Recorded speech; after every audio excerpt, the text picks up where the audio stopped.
Vernomatic Productions. Are you ready? Live from the Metal Mayhem Studios in Rochester, New York. We are gold. And heard around the world by metalheads just like you. This is Metal Mayhem ROC. Heavy metal music. Your weekly dose of metal music, interviews, album reviews, news, and more. Want to be part of the show? Send us a message through our website, metalmayhemroc.com, or hit us up on Facebook and Twitter. Search Metal Mayhem ROC. It's getting nice and heavy. Now, welcome our hosts, John the Vernomatic Verno, and direct from New Jersey, Metal Walt. Good evening, everybody. Certainly hope everyone's doing well, staying healthy, enjoying April. Man, where does this time go? A couple more days, we're going to be in May. In any case, tonight's guest is a guy we affectionately refer to as Herman the German. Herman Rarebell, the drummer of the Scorpions during their prime years of their commercial success, late 70s through, the mid 80s was that of Animal Magnetism, Love Drive, Blackout, Love at First Sting era. Well, Herman was there for that whole period, wrote a lot of that stuff, and thoroughly enjoyed that time period. Well, he's here to talk about how he got into the Scorpions, how the band came to America, because that was awesome. That was their goal. And some of those late 70s, early 80 tours with like AC/DC and Def Leppard, he talks about that. He discusses writing those iconic Scorpion songs. He was behind Love at First Sting. He was behind Rock You Like a Hurricane. He was behind songs like Arizona and He's a Woman, She's a Man, and it comes with a lot of kick-ass stories. He discusses Uli Roth's departure from the Scorpions, how Michael Schenker came in for a cup of coffee or a stout beer. You know how those Germans are. And then he talks about really why he's here today. He's discussing his brand new solo album, Herman and Friends, What About Love? It's really a cool conversation. He's a great dude. A lot of tongue-in-cheek stuff. He really loved the 80s. He really did. He has no excuses. He loved the party. He talks about it. He loved writing really killer tunes. And he's the first one to tell you, I was out once they started doing shit like Winds of Change. He was not down with it. So that's coming up in just a second. But obviously first, want to invite you to get up to metalmayhemroc.com. Sign up for the newsletter. You get alerts for these new podcasts we do, new interviews on our YouTube channel, alerts for the radio show on Monday nights on Metal Devastation Radio that I produce and host. So again, that's metalmayhemroc.com. And when you're there, visit the merch page. Tons of hoodies, hats, shirts, phone cases, cocktail tumblers. That's all up there. And listen, if you dig what we're doing here, subscribe to the pod wherever you're listening. Leave a review. And this helps us get new listeners and helps people find the show. So let's get into this. Herman Rarebell, Scorpions, stories from the road, details surrounding his new solo album, Herman and Friends. For my co-host, Metal Walt, I'm the Vernomatic, and we are Metal Mayhem ROC.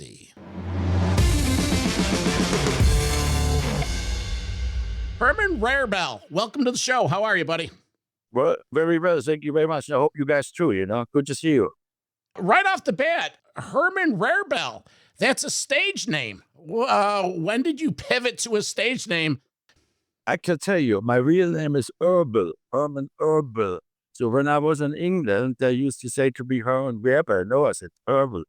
And then they said, Herman the German. So that was easy for them to remember. But then my artist name is Rarebell, which is like a rare clock on the drums. That's where it came from, America. Right. There you go.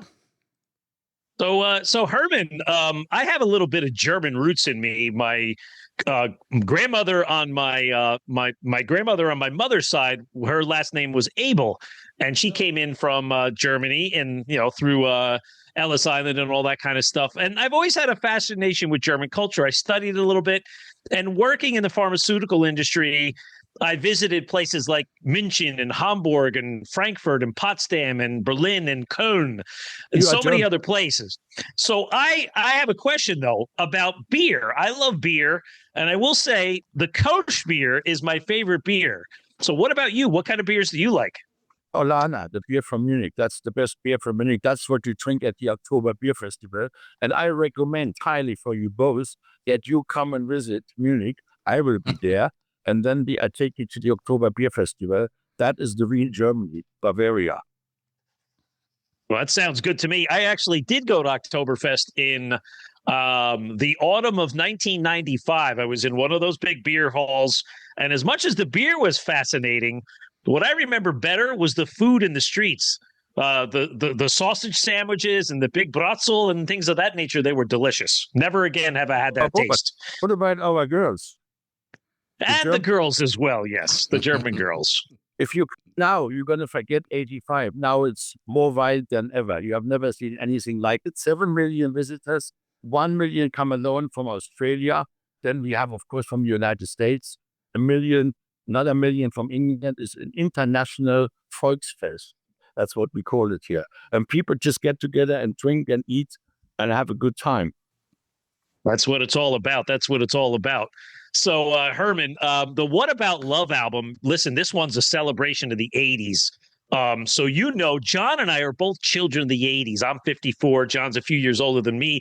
But we grew up with those rock posters on the wall, glued to our TVs in New Jersey, watching MTV videos, blasting music out of our cars with the cassettes and eventually the CDs. But before we get into some of the songs, like, what did the 80s mean to you personally? And why did you decide to make this journey back in time to revisit this great era? Well, number one, for me personally, it was my golden years with the Scorpions, as you know. All those, most of the hits, we wrote with 3 people. And I have really good memories. And then I decided to bring these memories back to the future, back basically in the 80s. I would like to take as many people back to the 80s as possible, introduce the music, so maybe some parents come there with their kids and grandchildren and tell them, look, what a good time we had in the 80s. A lot of love, a lot of optimism, a lot of fun. And this time I like to have back, because for me, musically, it was the best songs, the best time ever.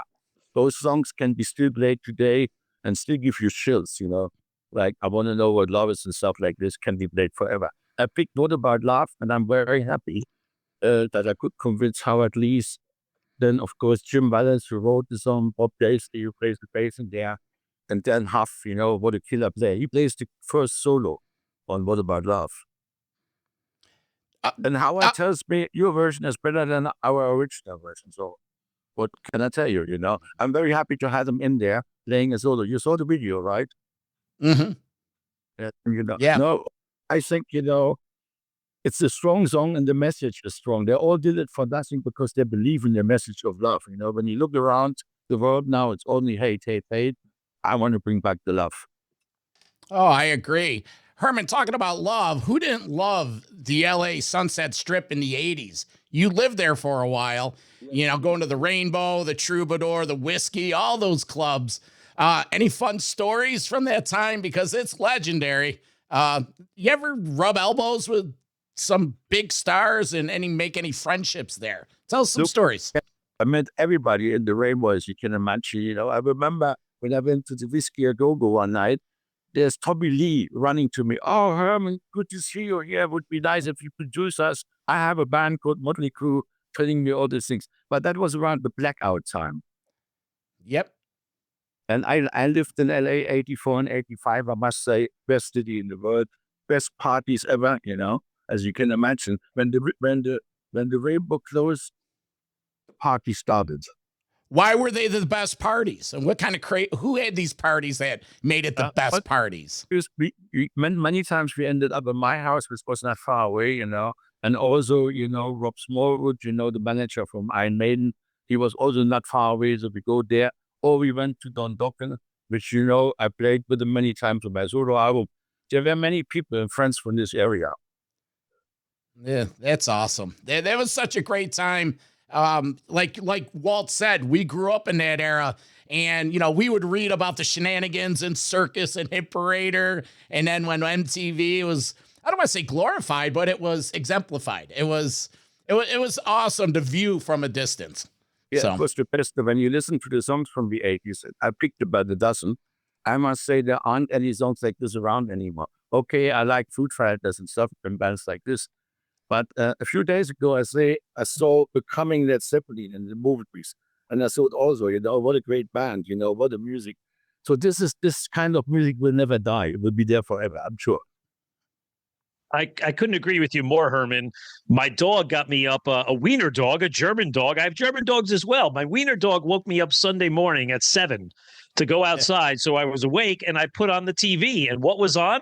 Beverly Hills Cop with Eddie Murphy. And it reminds me not just of the music, but of the films from that era too.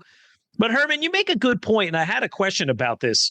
You selected these 11, 12, or 12 songs from the album. There's a mixture of rock songs and some ballads and some slower songs. But how did you narrow it down to those songs? Because there were probably hundreds of hits and popular songs that were on the radio in the 80s that you could have selected. These were my favorites because I had personal reason. Don't forget, I played with Whitesnake, for example, many, many concerts together. And my favorite song always was Here I Go Again, so I put it on the album. Also, Robert Palmer was a personal friend of mine. I lived in this years also at the south of France, and he lived in Milano, a 2-hour car drive. So we saw each other all the time. He also came and visited me in Dieter Dick Studios in Germany. So for me, it was obvious that I take Addicted to Love on the album. Then, as I said to you, John Jett opened up for the Scorpions 1984 European tour. Of course, I Like Rock and Roll has to be on there.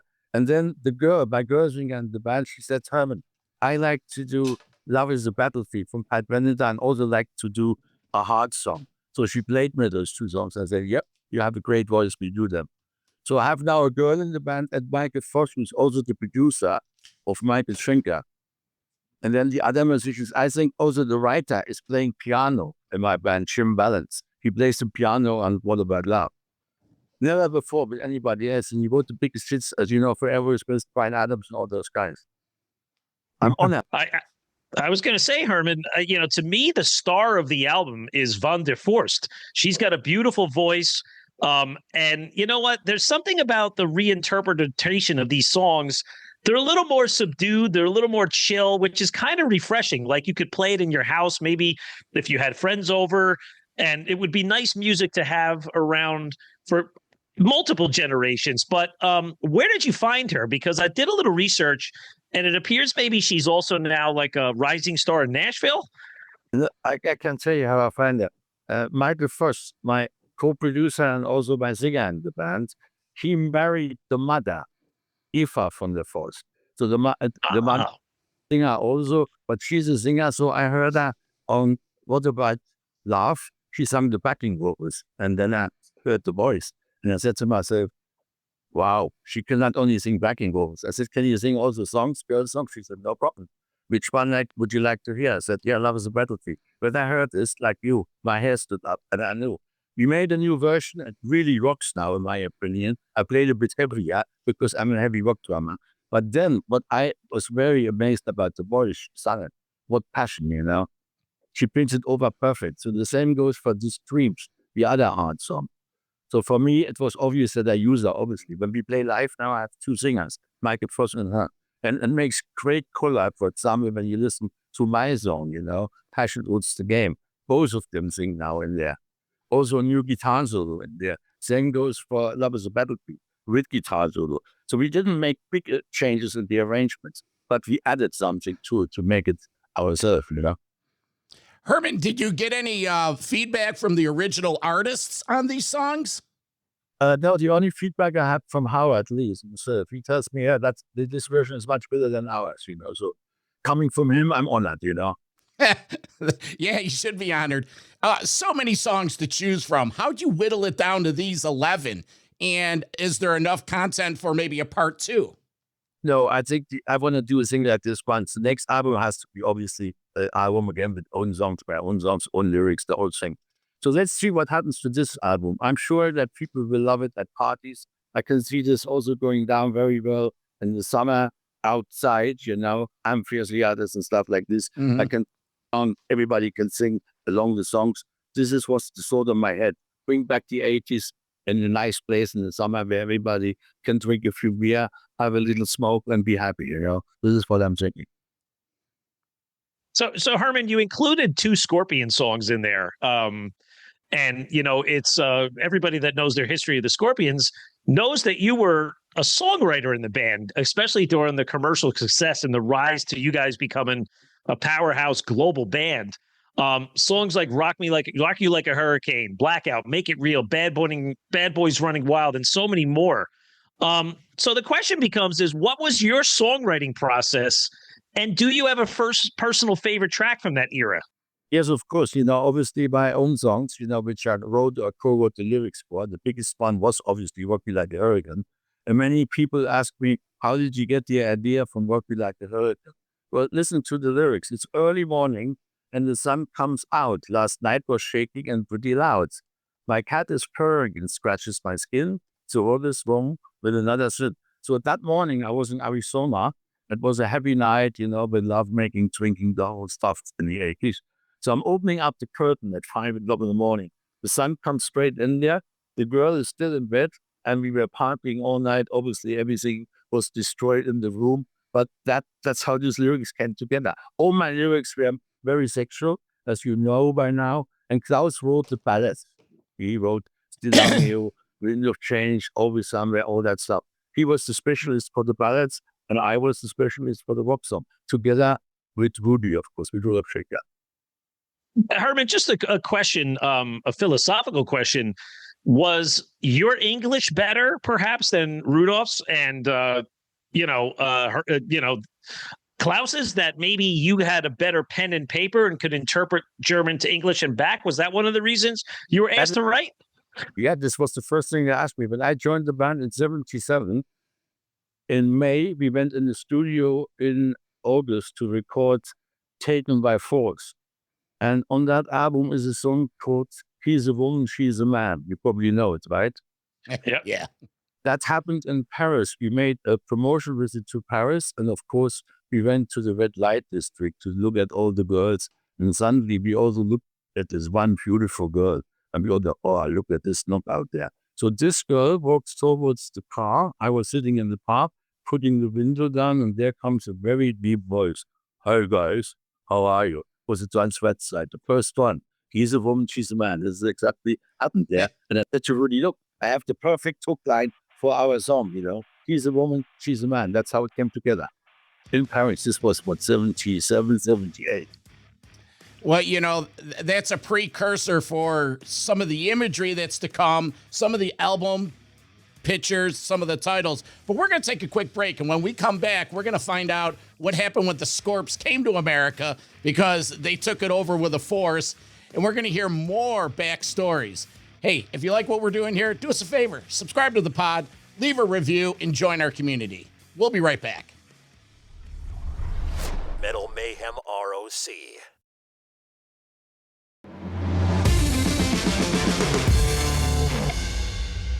We're talking with Herman Rarebell, his new solo album, What About Love? Herman, you joined the band for the Taken by Force album, and Uli Roth, the original guitarist, left after that, actually after the Tokyo Tapes release. Quickly bring us up to speed. You're joining the band, Uli leaving, and the transition of Michael Schenker and then Matthias Jabs into the band. I joined the band when I first saw them at the Marquee Club in England, in London.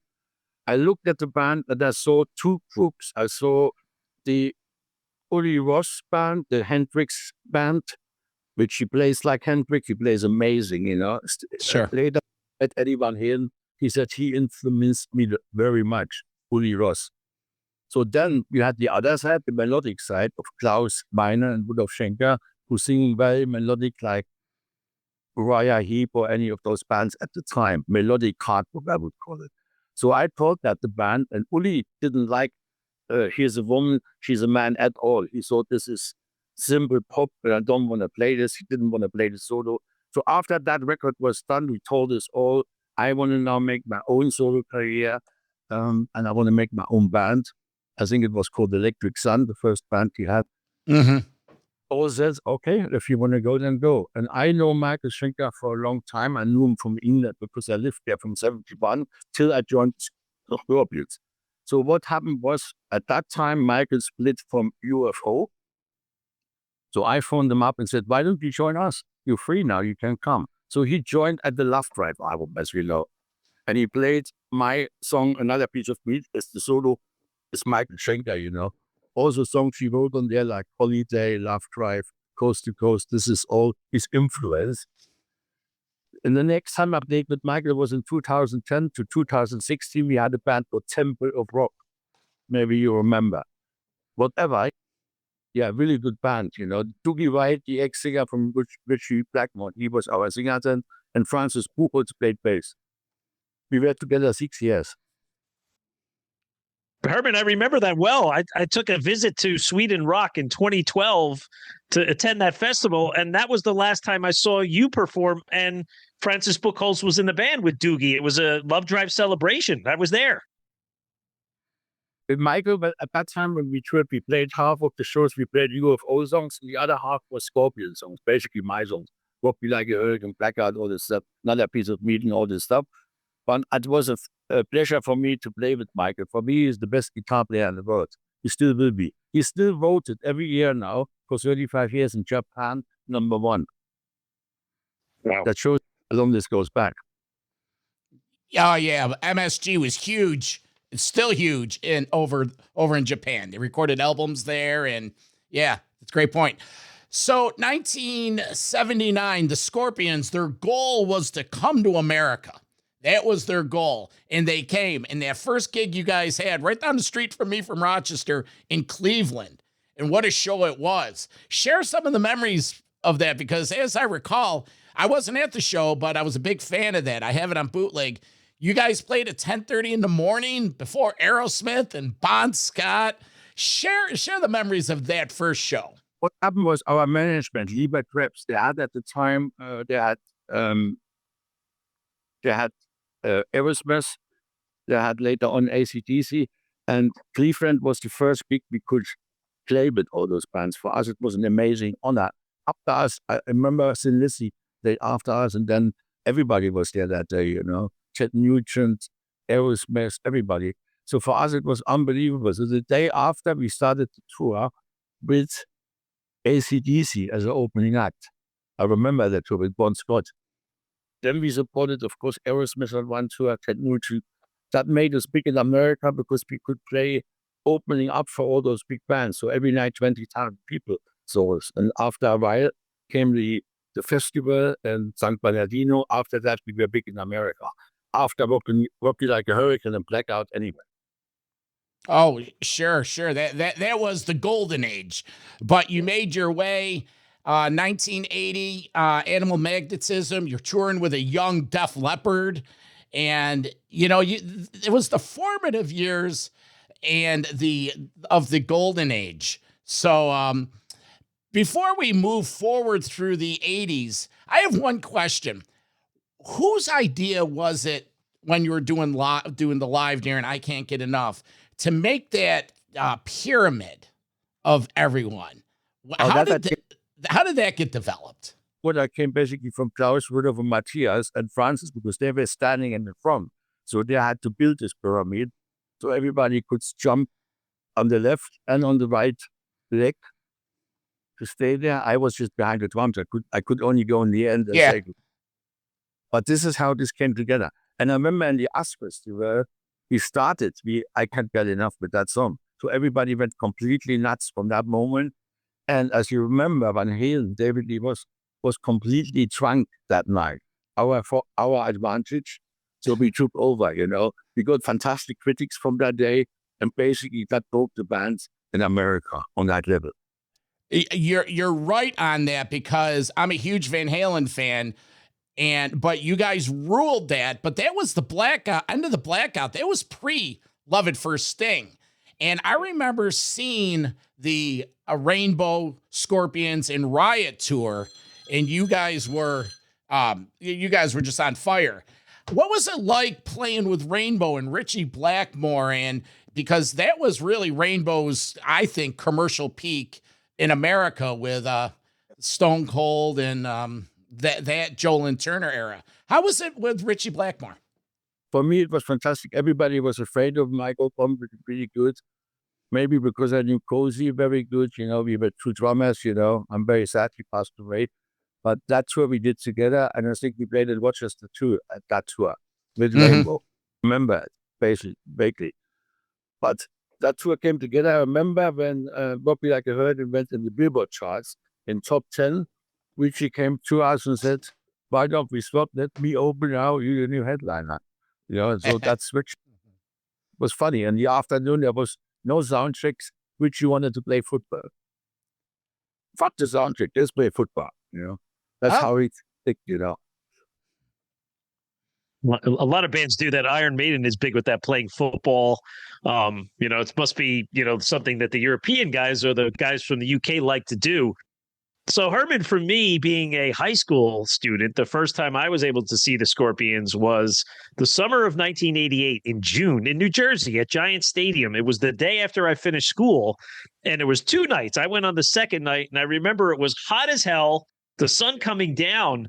But that was the first time seeing such a big event with Van Halen and Scorpions, Doc, and, of course, Metallica, Kingdom Come. Was there anything memorable for you about that tour specifically? Yeah, the Monsters of Rock, and I have from that. It came yesterday. I showed it to you. I hope you can see it. A poster which was made of me only a few days ago for this new album. This is from that big. Have a look. I don't know if you can see it. Oh, wow. It is. Yeah. Yeah. This was the Giant Stadium, by the way, in New York. See that? Yeah. So basically, this was the best time. Again, the 80s and now all those memories. I had in my head now for many years. I decided finally to write it down, because it was the best time and there's so much to tell. And when you read the book, okay, there's also some dirty stories in there, but there were many groupies around, so I think it's time to write about it as well. It's funny. It was meant to be today, Herman, because I was probably at that show and I still have my ticket stub in my collection over here. So isn't that awesome that you have that picture? But Herman, you commented on the Moscow Peace Festival a little bit before. Winds of Change was probably the biggest song at the time. It became probably the biggest global event of the decade. And you mentioned speaking to Michael Gorbachev at the Kremlin. It's like, what were the topics of that conversation? I tell you what, a very, very nice man, very funny. I remember one thing when he asked the whole band in the middle of our 3-4 hours we were there, what is heavy metal? And we all go, explain it to us. He said, you remember Khrushchev, the president of the Soviet Union, when he took off his shoe at the United Nations on the round table and he hammered with the shoe on the table. And he said, that's heavy metal. So he was a funny man. Also, when he came 3-4 years later to visit Germany, we have him in our video, Wind of Change. He's shaking hands with President Reeb.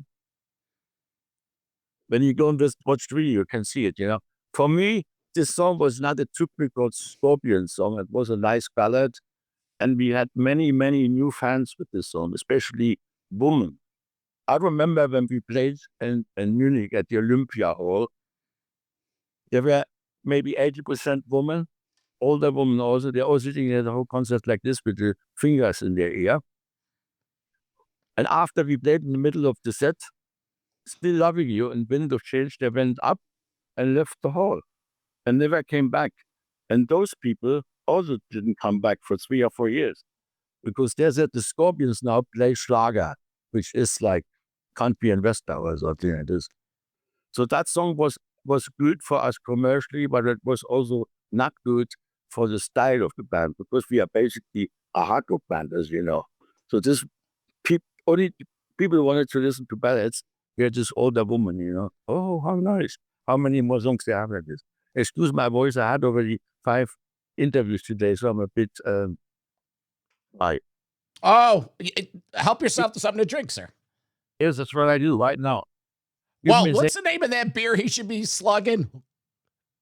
What's your favorite beer there? Well, mine's the Kolsch style, but he gave me a particular brand. It was I something don't- before. I'm sure. Oh, No, this was a lovely time. And after Wind of Change, also the style changed and the music grunge came, Nirvana, bands like this. So for me, by 96, I decided, you do this now for 20 years, it's time to do something else, yeah. Why do you think the band pivoted to these ballads? They tasted a little success. And because now, excuse me, Herman, you had slower songs, Lady Starlight, some of those slower tempo songs that, I don't know, you could consider them ballads, but they're ballads with balls, if you will. Why did they pivot to these? Well, I think Wind of Change hit the nerve of the time, because don't forget, we played before in the Moscow Music Peace Festival. So we thought, finally, now we did it. We made a big contribution to peace to the world, because the Russians also like rock and roll. And finally, now East and West will be together in peace. That was my belief then, in 89. Now look at the shit, what's happening now. Sure, I know. Whose idea was it to incorporate that whistle? And do you think that's the real hook of that song? Yeah, I tell you what happened. Because I'm also partly, I'm also my fault also. What happened was because I wrote many lyrics with Klaus together, he whistled this to me and he said, find some words. And I go, no, leave this. This is great. Everybody can remember this. Leave the whistling, And he left it, he kept it, thank God, For me, it's a part of the song. It's the hook and the song, really. And Francis Buckles, guys out of the band. Do you still talk to Francis? Yeah, I talked to him the last time when I played with him at Michael Schenker for 6 years. Okay. He was from 2010 to 2016. Then we split and probably going to play next year again with Michael, because his acoustic album comes out next year in spring, and I play drums on there. So he asked me already, if we tour, you coming with me to tour? I said, no problem, but not like the last time, 6 years, make it shorter. Sure. You mentioned He's a Woman, She's a Man. There's some other song subjects that are risque, if you will. Don't Make No Promises, and the story behind the song Arizona from Blackout, I believe. What's the backstory on those songs? There's no bad stories. I mean, in Arizona, I wrote around that time, and Rock You Like a Hurricane there, the words for it at least, Arizona was always a special state for me, because when I was a kid, and I played Indians and cowboys, they always showed those beautiful photographs. Oh, okay. Those where you make a click, you remember there was a round thing like a DVD in there, and one picture went to the next, This was the times of Fury and Lassie, and I was about 6, 7. And my dream, one time in your life, you have to be in America, you have to go to Arizona and to Texas. Funny enough, my daughter lives now in Texas. She lives in Austin. She married an American. I have 2 grandchildren, and they live in Austin. Funny. Austin's a beautiful city. So. Be more wonderful. Herman, do you have a cowboy hat when you go to Texas? Yes, of course. Not only this. When I go there, I could live there actually forever. That's how nice I think Texas is as a state. Well, So Herman, there is a Nigel Glockler's in Texas. So Dallas, he's in Dallas. So you got a little drummer community down in Texas. Oh, I didn't know. Tell me about it. What's happening there? Many drummers? Well, no, Nigel Glockler, drummer of Saxon. He lives in Dallas. That's his main residency. So if you ever get to Austin, I don't know if you're are you friends with Nigel? No, not yet, but if you introduce me, I would like to. Oh, he loves German beer. I know that for a fact. Walt partied with the Nigel Saxon guys on the tour bus. Yeah. Did you know that Robert Plant is in Austin? I didn't know either. He lives in Austin, Texas, many years now. There you go. Guys, start a band. I went to see it just a few days ago. The comic I saw it Brighton in the cinema in my hometown in England. Fantastic movie. For me as a Zeppelin fan, wonderful. You know, I saw things which I never saw before. The movie starts with Good Times, Bad Times, my favorite song from Zeppelin. Did I tell you that I also like Days of Sharon from Uli Rost? He composed that song, you know. He was on the first album, Taken by Force. Days of Sharon. Yeah. Starts like this with guitar. Oh, I love Check that it- song. Been jamming it for years. Yeah, I love that song too. That is a very, very typical Scorpion song for me from the early days. Great melody, great playing, and they're everything. So when Uli left, he didn't want to play songs like He's a Woman, She's a Man. He didn't want to become commercial. He wanted to stay in his direction and make guitar players happy worldwide. And that's why his fans. He has probably 30,000 fans the last 30 years. Mm-hmm. I could see it also with Michael Schenker when we played the live shows. There's about 300, 400 guitar players standing on Michael's side, watching every move he does with the fingers, you know. Herman, Guitar hero. I have something to share with you really quick before I ask you one final question. Yeah, go. So I unearthed this picture. This was from Sweden Rock 2012. I took this myself with the camera. There's you and Francis. Yes, absolutely. When you go now to YouTube, you put in YouTube Michael Brighton, nothing else, Michael Brighton or Brighton Michael.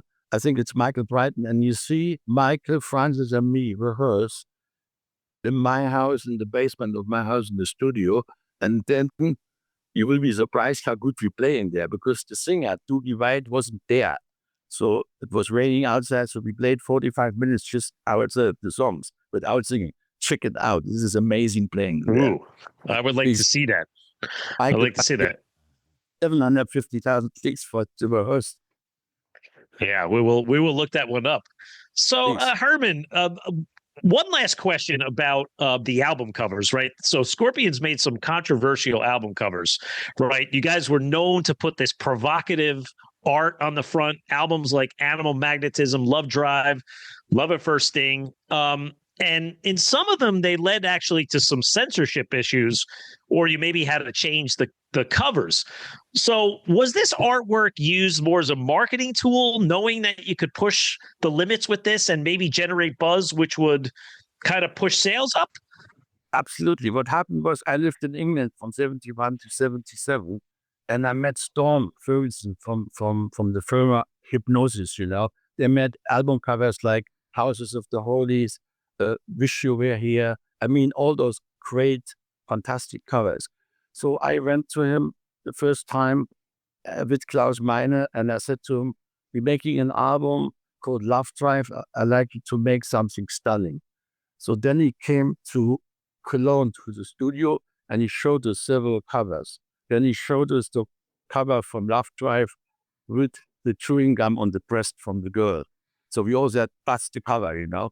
And then it was released, and the record company had to put red vinyl around that cover because of the obvious thing with the chewing gum on the. And it was forbidden in America. Parental guidance for my lyrics, of course, and all this stuff, you know. But I said immediately to the band, it doesn't matter what Mick Jagger thinks is right. It doesn't matter how I get to the front page of a magazine. The main thing is I'm there. And that album made it to the cover of the year for Playboy. Sorry. So they put the red vinyl around it, and of course, everybody bought it. All those kids that bought it because they wanted to see this cover. Oh, sure. That PMRC label, I don't want to say it backfired, but it was an unexpected plug. It's just like, you know, it's. And the gold album was the first gold album we had. That shows you. People like those, especially kids when they're 14, you know. Yeah, that's what I was about to say. I was a little older. I was like 16, 17 when that PMRC came out, like 85, 86. So, but Herman, where can people get in touch and follow you share your social media outlets? My website is very simple, hermanrarebell.com. My name.com. Then you go on there, you can see all my new videos. You can see what I do. You can see my philosophy, what I think about things, why I did this album for the 80s. Also, my new book is on there since today, but it's not in English yet, only in German for Austria Switzerland and Germany, but it will be also translated into English. By that time, we make another interview, promote the book, and maybe even come up, and promote it in America. Will that book be an audio book version?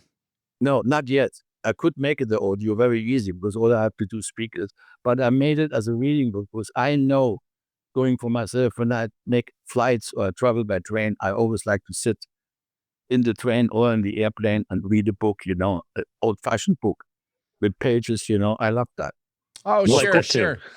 Yeah, we all like to go back to what we're comfortable with, but then again, adapt to. I'm a big fan of Audible books, and because I could drive around in my day and listen to it, so there's many purposes.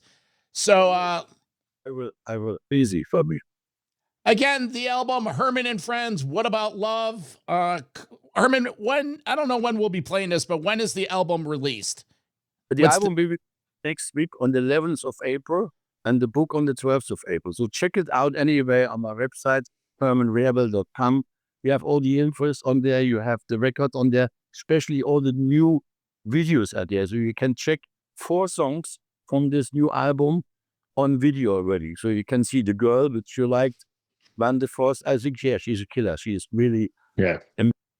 So Sure. we're going to hear a lot from her, I'm sure.